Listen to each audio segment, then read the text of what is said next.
Hello, কেমন লাগলো আজকের ম্যাচ? আমার কাছে খুবই এক্সাইটিং লাগলো ব্যাপারটা, কারণ আমি নিজেও একজন ব্রাজিল সাপোর্টার। যদিও আমি ব্লাইন্ড সাপোর্টার না, আমি ব্রাজিল সাপোর্ট করি সিন্স মাই চাইল্ডহুড। ইন্টারেস্টিং ব্যাপার হচ্ছে, ব্রাজিলকে শুরু থেকেই আমার কাছে দুর্বল মনে হচ্ছিল এই ওয়ার্ল্ড কাপের শুরু থেকে, কিংবা আগে ব্রাজিলের খেলা যারা দেখেছেন।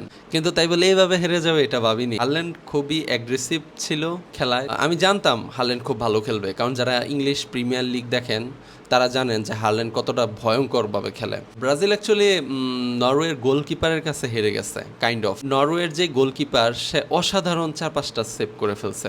সো ওভারঅল ব্রাজিল কুলে উঠতে পারে নাই। ব্রাজিলের বিগেস্ট মিস্টেক ছিল হচ্ছে এন্ড্রিকের গোলটা এন্ড্রিক দিতে পারে নাই, কারেক্ট পজিশনে পাওয়ার পরেও সে গোলটা দিতে পারে নাই। দ্বিতীয়ত হচ্ছে পেনাল্টি মিস।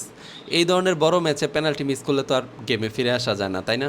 ব্রাজিল হেরে যাওয়াতে কষ্ট পাবার কিছু নাই, যেই দল যেমন সে তেমনই রেজাল্ট করবে। ওয়ার্ল্ড কাপ খুব আনপ্রেডিক্টেবল একটা জিনিস। So let's see.